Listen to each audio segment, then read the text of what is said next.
नमस्कार, मैं हूं अर्पिता आर्य। भाग्य चक्र में आप सबका बहुत बहुत स्वागत है। आज जानेंगे नवरात्र की अष्टमी तिथि का क्या है महत्व और क्या है मां गौरी की पूजा विधि। साथ ही जानेंगे देवी की कृपा पाने के लिए कैसे आपको हवन करना है, नवरात्र की पूजा का समापन आपको कैसे करना है। इस पर विशेष चर्चा के लिए हमारे साथ मौजूद हैं पंडित शैलेंद्र पांडे जी। पंडित जी, बहुत बहुत स्वागत है आपका। नमस्कार। तो चलिए सबसे पहले बिना देर किए ये समझते हैं कि नवरात्रि की अष्टमी तिथि का महत्व क्या है। अर्पिता, वैसे तो नवरात्रि पूरी की पूरी महत्वपूर्ण है, हर दिन महत्वपूर्ण है जी।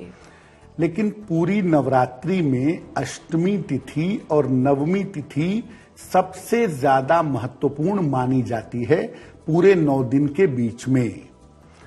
अगर हम अष्टमी तिथि की बात करें, इसका महत्व क्या है? देखिए, नवरात्रि के 2 दिन सबसे ज्यादा महत्वपूर्ण माने जाते हैं, अष्टमी तिथि और नवमी तिथि।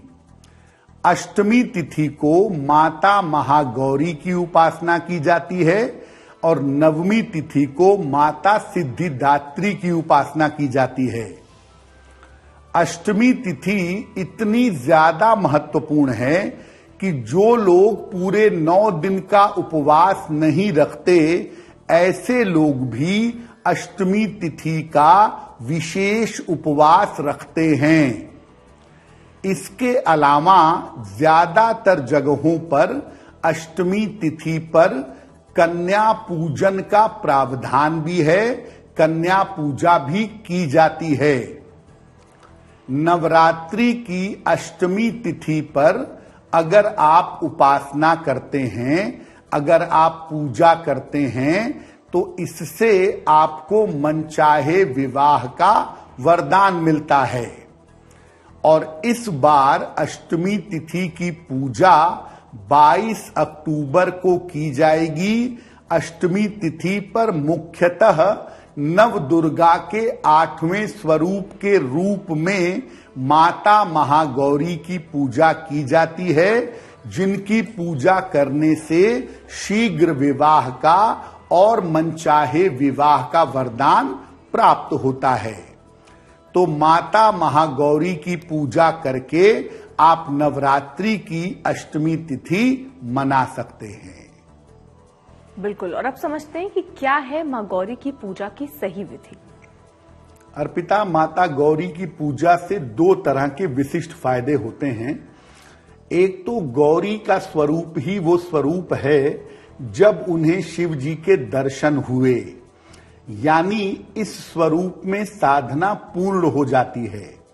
और दूसरा, भगवान राम की प्राप्ति के लिए माता सीता ने माता गौरी की पूजा की थी, यानी योग्य और मनचाहे वर की प्राप्ति के लिए भी माता गौरी की पूजा की जाती है। कैसे की जाएगी इनकी पूजा? पीले वस्त्र धारण करके पूजा आरंभ करिए। मां के समक्ष घी का दीपक जलाइए और उनका ध्यान कीजिए। पूजा में माता गौरी को सफेद या पीले फूल अर्पित करिएगा। इसके बाद इनके मंत्रों का जप करिएगा। बड़े सारे मंत्र हैं माता गौरी के, लेकिन उनका बेसिक मंत्र है ओम ह्रीं गौरिये नमः। इस मंत्र का जप करना सबसे ज्यादा अच्छा होगा। अगर पूजा मध्य रात्रि में की जाए तो इसके परिणाम ज्यादा शुभ होंगे। यानी जैसा हम आपको लगातार बताते हैं कि नवरात्रि में रात की पूजा महत्वपूर्ण होती है, तो अष्टमी तिथि पर भी रात के समय में अगर माता महागौरी की पूजा की जाए तो इसके परिणाम बड़े शुभ होंगे, बड़े कल्याणकारी होंगे। और खास तौर से जिन बालिकाओं को मनचाहा विवाह करना है, उचित विवाह करना है, सही विवाह करना है, वो नवरात्रि की अष्टमी तिथि पर माता गौरी की पूजा करें, उन्हें निश्चित रूप से लाभ होगा। बिल्कुल, तो कुछ इस तरीके से आपको पूजा करनी है। साथ ही साथ अष्टमी तिथि के दिन कन्याओं को भोजन कराना, ये बहुत पुरानी परंपरा है, लेकिन जरा समझ लेते हैं इसमें क्या इसका महत्व है, और अगर आप ये पूजा करते हैं तो क्या सही ढंग से करते हैं, सही नियम का पालन करते हैं पंडित जी? जी अर्पिता, देखिए, हिंदू मैथोलॉजी, हिंदू परंपरा जो है वो केवल ये नहीं कहती कि आप घर में दीपक जलाइए, मूर्ति पूजा करिए, चित्र की पूजा करिए, काम चलेगा। वो कहती है कि आपके आसपास जो महिलाएं हैं, जो बालिकाएं हैं, आपके परिवार की, आपके समाज की, उनके प्रति भी श्रद्धा और आदर व्यक्त करिए, तभी जाकर आपकी पूजा संपन्न होगी। कन्या पूजन भी महिलाओं के प्रति सम्मान और आभार व्यक्त करने का एक तरीका है। नवरात्रि केवल व्रत और उपवास का पर्व नहीं है, ये नारी शक्ति के और कन्याओं के सम्मान का पर्व भी है। नवरात्रि में नारी शक्ति की उपासना और कन्याओं की उपासना की जाती है, और इसीलिए नवरात्रि में कुंवारी कन्याओं को पूजने की और भोजन कराने की परंपरा भी पाई जाती है। देखिए, नियम ये कहता है कि नवरात्रि के हर दिन कन्या का पूजन होना चाहिए। नवरात्रि में हर दिन कन्या पूजन की परंपरा पाई जाती है। अगर आप रोज ऐसा नहीं कर सकते तो अष्टमी और नवमी को अवश्य ही कन्या की पूजा करिए, कन्या पूजन करिए। अष्टमी और नवमी को कन्या पूजन अवश्य करना चाहिए। और नियम ये कहता है कि 2 वर्ष से लेकर के 11 वर्ष तक की कन्या की पूजा करिएगा, यही पूजा आपके लिए उपयुक्त होगी। अलग अलग उम्र की कन्या देवी के अलग अलग रूप को बताती है, और इसीलिए देवी की अलग अलग तरीके से पूजा की जाती है। आप कन्या को आदर के साथ अपने घर पर बुलाएं, उन्हें ऊंचे आसन पर बैठाएं, उनके चरण धुलाएं, उसके बाद उन्हें भोजन कराएं, उसके बाद उन्हें दक्षिणा और उपहार दे करके, चरण छू करके आशीर्वाद लें। अगर आप ऐसा करते हैं, अष्टमी तिथि पर या नवमी तिथि पर कन्या की पूजा करते हैं, तो याद रखिए, कन्याओं के माध्यम से ही मां दुर्गा भी आती हैं और मां लक्ष्मी भी आती हैं। तो आपके घर में संपन्नता का प्रवेश होता है और घर की जो मुश्किलें हैं वो मुश्किलें दूर हो जाती हैं। बिल्कुल। तो अष्टमी तिथि पर आपको कैसे पूजा करना है, नियम क्या है, वो हमने समझा। पूजा का विशेष मंत्र क्या है वो भी समझते हैं। देखिए, माता गौरी की पूजा अर्पिता 2 तरीके से होती है। एक तो सामान्यतः जैसे हम लोग करते हैं, कोई भी कर सकता है कि दीपक जलाया, मंत्र पढ़ा, पूजा कर लिया। और एक वो बालिकाएं पूजा करती हैं जिनको शीघ्र विवाह करना है, तो दोनों के मंत्र अलग अलग होंगे। अगर आपको सामान्य रूप से माता गौरी की पूजा करनी है तो आप मंत्र पढ़ेंगे या पढ़ेंगी, ओम ह्रीं गौर्ये नमः, ओम ह्रीं गौर्ये नमः। और अगर आपको शीघ्र विवाह करना है, वैवाहिक जीवन की शुरुआत करनी है, मनचाहा विवाह करना है, तो नवरात्रि की अष्टमी तिथि पर माता गौरी के सामने एक विशेष मंत्र का 11 माला जप करेंगी। मंत्र क्या होगा? मंत्र होगा, हे गौरी शंकर अर्धांगी यथा त्वाम शंकर प्रिया, हे गौरी शंकर अर्धांगी यथा त्वाम शंकर प्रिया, तथा माम कुरु कल्याणी कांत कांता सुदुर्लभाम, तथा माम कुरु कल्याणी कांत कांता सुदुर्लभाम। इस मंत्र का जप करेंगी जिन बालिकाओं को मनचाहा विवाह करना है और जिन बालिकाओं को शीघ्र विवाह करना है। इन मंत्रों को अष्टमी तिथि को मध्य रात्रि में जप करिएगा। मंत्र जप करेंगे रुद्राक्ष की माला से या लाल चंदन की माला से। रुद्राक्ष या लाल चंदन की माला से इस मंत्र का जप करेंगे तो निश्चित रूप से आपको लाभ होगा। तो अब वक्त है आज के पहले सवाल का, और पहला सवाल है इंद्र कुमार का, जो कि बुलंदशहर से लिख रहे हैं कि संपत्ति का विवाद लंबे समय से चल रहा है, कब तक निपट पाएगा? इंद्र कुमार जी की जन्म तारीख है 22 जुलाई 1955। जन्म का समय सुबह 11 बजे, जन्म स्थान बुलंदशहर। ये पूछ रहे हैं कि मेरी संपत्ति का मुकदमा कब हल होगा और मुझे संपत्ति का लाभ कब हो पाएगा। इंद्र कुमार जी, कुंडली के हिसाब से अभी थोड़ा सा इंतजार करिए।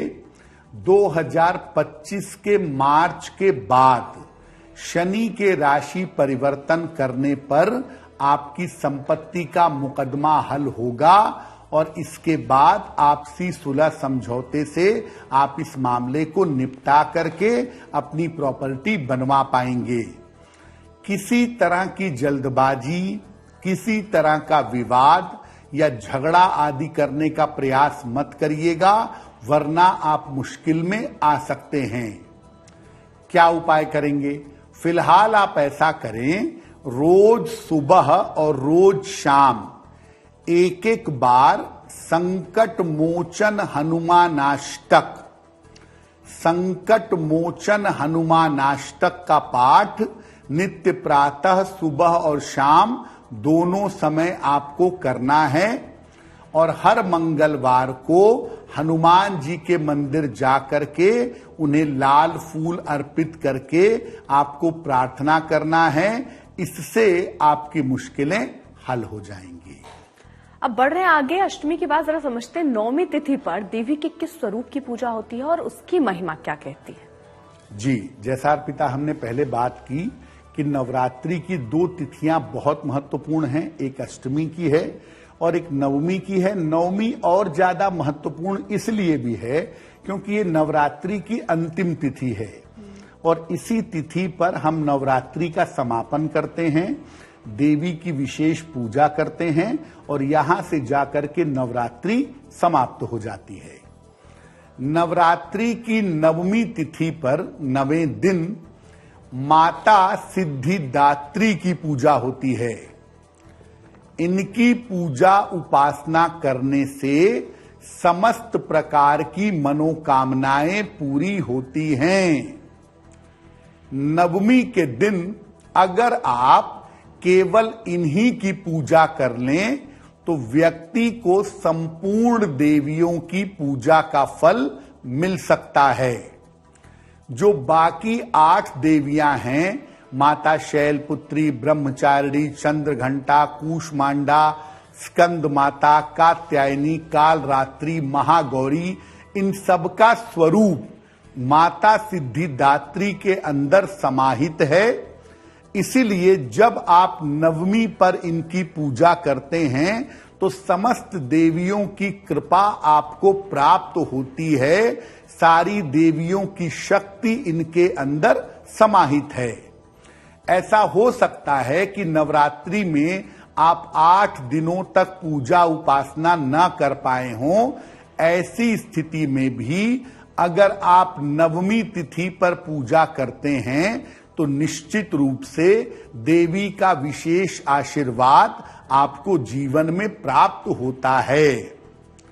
नवमी तिथि पर कमल के पुष्प पर बैठी हुई देवी का ध्यान करना चाहिए और देवी को विभिन्न प्रकार के सुगंधित फूल अर्पित करने चाहिए। नवरात्रि के नवमी के दिन देवी को शहद अर्पित करना चाहिए और इस दिन दुर्गा सप्तशती का पाठ करें, दुर्गा कवच का पाठ करें, कीलक का पाठ करें और अर्गला स्तोत्र का पाठ करें तो बहुत अच्छा होगा।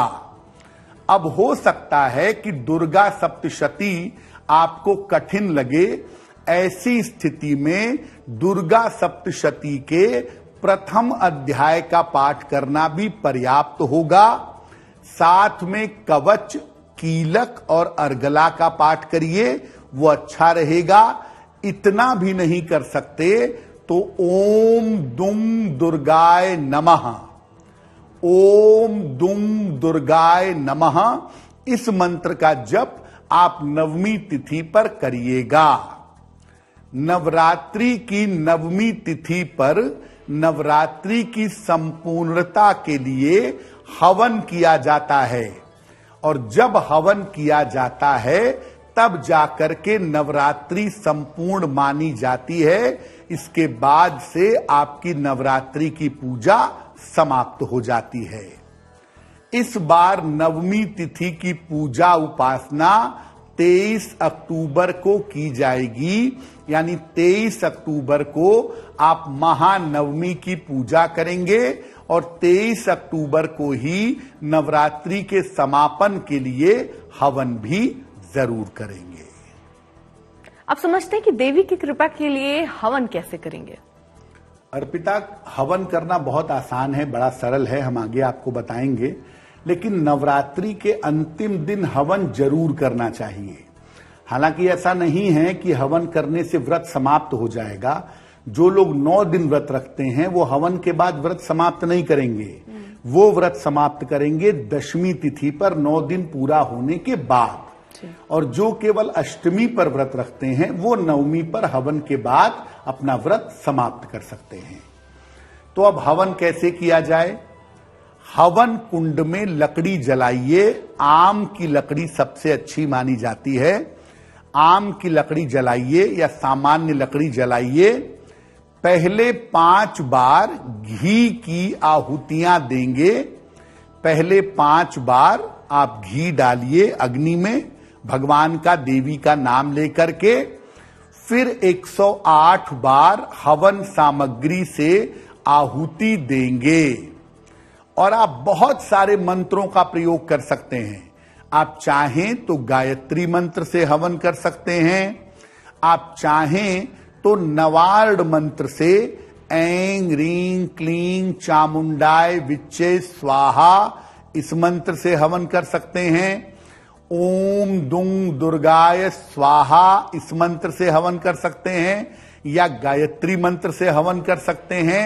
108 आहुति आप अग्नि में डालेंगे और देवी से कृपा की प्रार्थना करेंगे। जब आप ये हवन कर लेंगे तब अगर आपने अष्टमी का व्रत रखा है तो नवमी को समापन करेंगे अपने व्रत का। लेकिन अगर आपने 9 दिन व्रत रखा है तो हवन के बाद भी आपका व्रत समाप्त नहीं होगा। आपका व्रत समाप्त होगा दशमी तिथि पर दशहरे के साथ, ताकि 9 रातें पूरी हो जाएं। आप समझते हैं कि किस लाभ के लिए किस चीज से हवन करना चाहिए? अर्पिता, अलग अलग तरह की मनोकामनाओं के लिए अलग अलग चीजों को अग्नि में मंत्रों के साथ डाला जाता है। और ऐसा मानते हैं कि अलग अलग मंत्रों के साथ अग्नि में अलग अलग चीजें डाल करके प्रार्थना करने से आपकी कामनाएं पूरी होती हैं। अगर हम आर्थिक लाभ की बात करें तो आर्थिक लाभ के लिए मखाने से, जिसको लावा भी कहते हैं, मखाने से हवन करना उत्तम होगा। अगर हम कर्जे से बहुत ज्यादा परेशान हैं, कर्ज की समस्या बहुत ज्यादा परेशान कर रही है, तो राई यानी काली सरसों जिसको आप कह सकते हैं, राई से हवन करना सबसे ज्यादा बेहतर होगा। संतान संबंधी समस्याओं से अगर परेशान हैं तो माखन मिश्री से हवन करना अच्छा होगा। अगर आप ग्रह शांति चाहते हैं, ग्रहों की बाधा आपको परेशान कर रही है, तो काले तिल से हवन करना आपके लिए सबसे ज्यादा बेहतर होगा। सर्व कल्याण के लिए, सब तरह के लाभ के लिए, सबके कल्याण के लिए हवन सामग्री में काला तिल और जौ मिलाएं, थोड़ा सा इसमें घी मिलाएं और तब इस हवन सामग्री से आप हवन करें। निश्चित रूप से आपको लाभ होगा। अगर आप 108 आहुतियां नहीं दे सकते तो कम से कम 9 या 27 आहुति आपको अग्नि में देनी है। 9 या 27 आहुति देने से भी आपका हवन संपूर्ण होगा। लेकिन मंत्र जो आपको बताए हवन के लिए, सबसे पहले गायत्री मंत्र, उसके बाद नवार्ण मंत्र या ओम दुंग दुर्गाय स्वाहा, इस मंत्र से भी आप हवन कर सकते हैं। तो नवरात्रि की नवमी तिथि पर हवन दोपहर के समय में जरूर करिएगा और देवी से प्रार्थना करिएगा कि हम सबके जीवन की, देश दुनिया की जो मुश्किलें हैं वो इस अग्नि के साथ भस्म हो जाएं, चारों तरफ शुभता हो, पवित्रता हो, लोगों का जीवन, हमारा और हमारे परिवार का जीवन सुखी हो। अगला सवाल है भारती का, जो कि मुंबई से लिख रही हैं कि वो संतान को लेकर थोड़ा परेशान है, वो कब ठीक हो पाएगा? भारती ने अपने पुत्र की जन्म तारीख हमें भेजी है। भारती के पुत्र की जन्म तारीख है 21 अक्टूबर 2014। जन्म का समय रात में 9:10। जन्म स्थान है मुंबई। भारती जी पूछ रही हैं कि पुत्र का स्वास्थ्य कैसे बेहतर होगा, पुत्र के जीवन को बेहतर बनाने के लिए क्या उपाय करें और पुत्र का भविष्य कैसा रहेगा। भारती जी, आपको बता दूं कि आपके पुत्र की जो कुंडली है, उस कुंडली के हिसाब से आपके पुत्र को सर्दी जुकाम की समस्या से बचाना है, चोट चपेट न लगे, दुर्घटना न हो, इसका भी थोड़ा ध्यान बनाए रखना है जब तक आपके पुत्र 12 वर्ष के नहीं हो जाते। आगे का इनका जीवन ठीक है और आगे कोई ऐसी बड़ी गंभीर समस्या नहीं है जिसकी चिंता की जाए। तो फिलहाल आप ऐसा करें, एक चांदी का अर्धचंद्र लाल धागे में डाल करके अपने पुत्र के गले में पहना दें सोमवार की रात को। दूसरा काम करें कि आप अपने पुत्र के लिए रोज सुबह शाम 108 बार ओम नमः शिवाय का जप करें और अपने पुत्र के नाम से हर मंगलवार को गुड़ का या मीठी वस्तुओं का दान करें, काफी बेहतर होगा। आप समझते हैं कि क्या है दशहरे का महत्व और मान्यता? अर्पिता, नवरात्रि का जो पर्व है वो जैसे ही समाप्त होता है नवमी तिथि पर, उसके अगले दिन दशहरे का पर्व मनाया जाता है। भगवान राम दोनों ही पर्व से कनेक्टेड हैं। जो चैत्र की नवरात्रि होती है उसमें आती है रामनवमी, जब भगवान राम का जन्म होता है, और जो शरद की नवरात्रि होती है उसमें आता है दशहरा, जिसमें रावण का वध करते हैं भगवान राम, यानी भगवान राम दोनों से कनेक्टेड हैं। दशहरे की महिमा क्या है? दशहरे के दिन ही भगवान राम ने रावण पर विजय प्राप्त किया था। इसी दिन नवरात्रि की समाप्ति होती है और इसी दिन मां दुर्गा की प्रतिमा का, मूर्ति का विसर्जन किया जाता है। दशहरे के पर्व को विजयादशमी का पर्व भी कहते हैं, विजय का पर्व भी कहते हैं। इस दिन अस्त्र शस्त्रों की पूजा की जाती है और विजय पर्व मनाया जाता है। दशहरे के दिन भी धन प्राप्ति के विशेष प्रयोग किए जाते हैं और अगर दशहरे के दिन धन प्राप्ति के प्रयोग किए जाएं तो अपार धन की प्राप्ति हो सकती है। एक तरफ किसी भी तरह के युद्ध में आपको विजय मिल सकती है, चाहे आपकी परीक्षा की बात हो, आपकी शिक्षा की बात हो, प्रतियोगिता की बात हो, कोई कंपटीशन हो, उसमें आपको विजय की प्राप्ति हो सकती है। और दूसरे नंबर पर धन प्राप्ति के तमाम उपाय भी दशहरे के दिन किए जाते हैं। इस बार दशहरे का जो पर्व है वो 24 अक्टूबर को है। 24 अक्टूबर को दशहरे का पर्व हम सबको मनाना है। इस दिन किसकी पूजा करनी चाहिए और उसके लाभ क्या हैं वो भी समझते हैं। आमतौर पर क्या होता है अर्पिता कि नवरात्रि में 9 दिन भी हम देवी की पूजा करते हैं और दशमी तिथि के दिन उनकी मूर्तियों का विसर्जन करते हैं या नवरात्रि का समापन करते हैं, तो वहां भी हम देवी की ही पूजा करते हैं। देखिए, दशहरे के पर्व पर ज्यादातर लोग माता दुर्गा की पूजा करते हैं, लेकिन याद रखिए दशहरे का पर्व बिना भगवान राम के संभव नहीं है। दशहरे के दिन महिषासुर मर्दिनी मां दुर्गा और भगवान राम की पूजा करनी चाहिए। अगर आप माता दुर्गा की और भगवान राम की पूजा करेंगे तो इससे संपूर्ण बाधाओं का नाश होगा और जीवन में आपको विजय की प्राप्ति होगी। दशहरे के दिन अस्त्र शस्त्र की पूजा करने से उस अस्त्र शस्त्र से किसी को नुकसान नहीं होता और दशहरे के दिन आप मां दुर्गा की पूजा करके किसी भी नए कार्य की शुरुआत कर सकते हैं।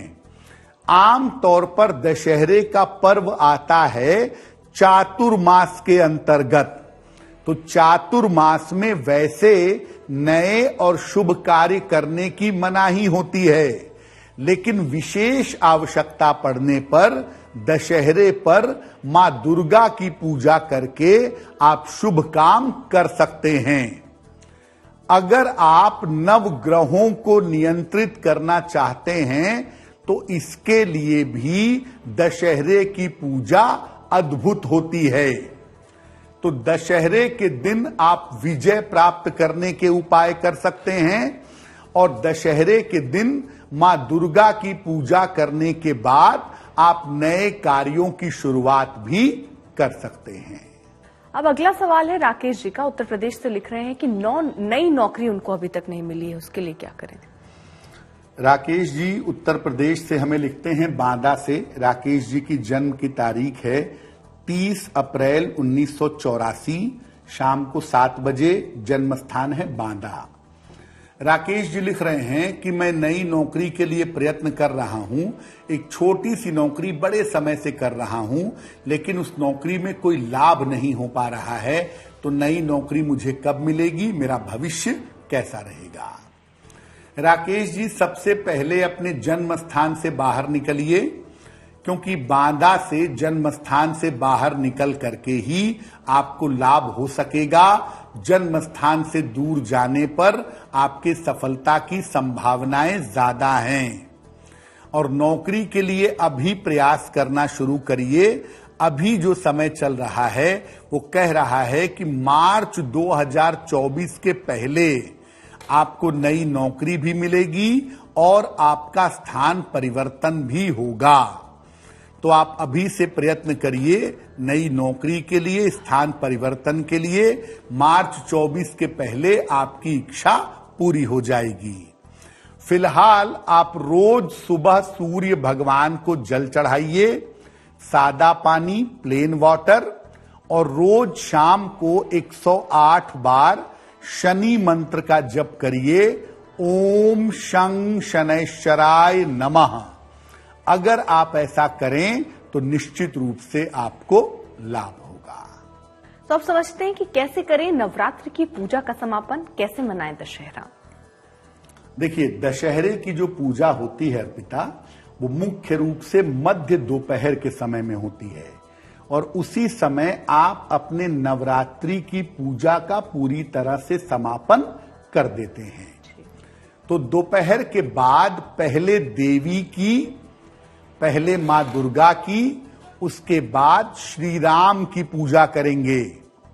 पहले मां दुर्गा के मंत्रों का जप करेंगे, ओम दुम दुर्गाय नमः, और उसके बाद भगवान राम के मंत्रों का जप करेंगे, ओम राम रामाय नमः। अगर कलश की स्थापना की है तो कलश के ऊपर से नारियल हटाइए, उस नारियल को तोड़िए और उसकी गिरी को प्रसाद के रूप में ग्रहण करिए।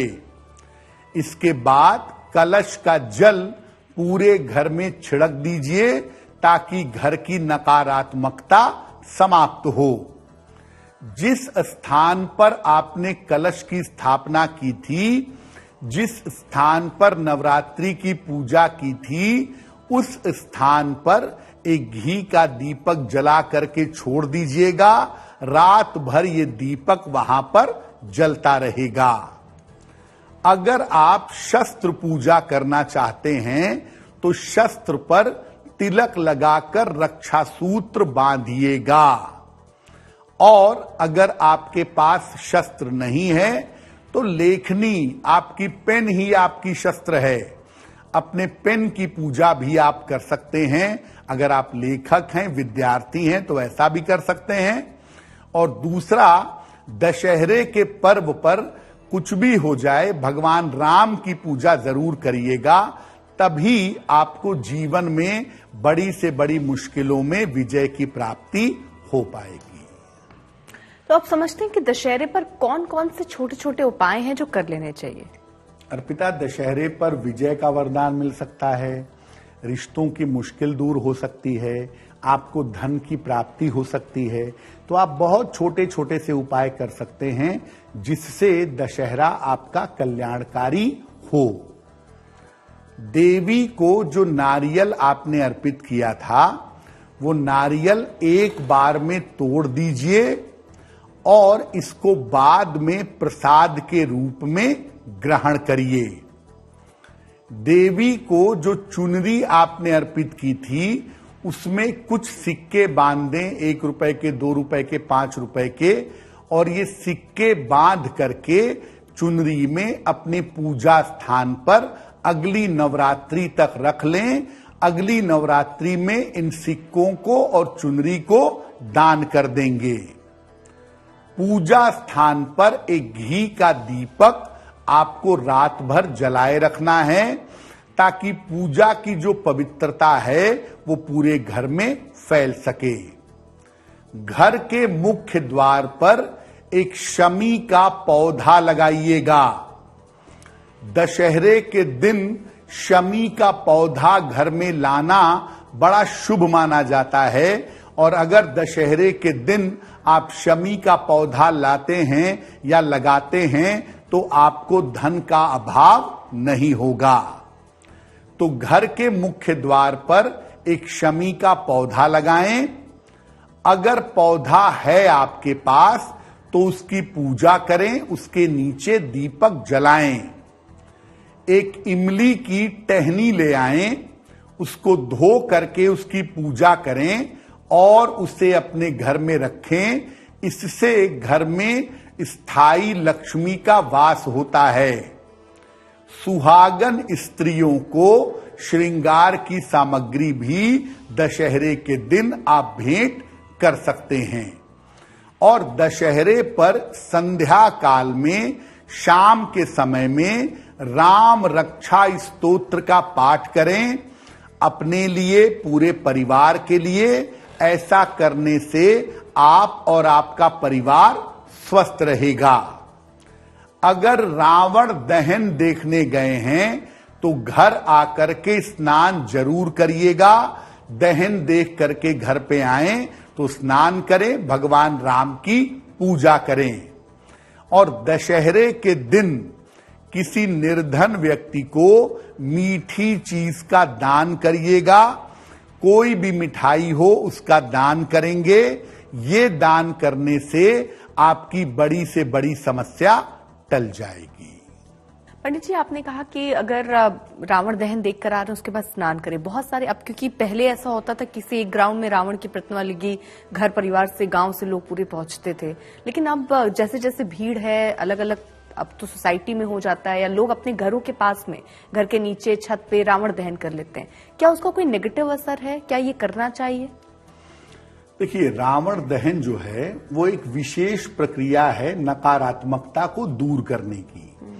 और रावण का पुतला जब स्थापित होता है तो वो केवल पुतला नहीं होता, उसको सही समय में स्थापित करते हैं और सही समय में जलाते हैं। तो सोसाइटी में जलाना, छत पर जलाना, ये किसी हिसाब से उचित नहीं है, क्योंकि कहीं ना कहीं आप डेड बॉडी जला रहे हैं। हम ये मानते हैं कि वो रावण का शरीर है और वो नष्ट हो रहा है। तो अपने घर में, छत पर, आंगन में ये सब मत करिए। सार्वजनिक स्थानों पर जो परंपरा है वही बनी रहनी चाहिए। और जैसे कि होता है कि हम किसी क्रिमेशन से आते हैं तो हम तुरंत स्नान करते हैं ताकि निगेटिविटी हमारे घर में न जाए। इसलिए रावण दहन देखकर जब भी आप आते हैं, आपके लिए स्नान कर लेना जरूरी होगा। चलिए, बहुत बहुत शुक्रिया पंडित जी, हमें तमाम जानकारी पहुंचाने के लिए। देश दुनिया की बाकी खबरों के लिए आप देखते रहिए आज तक।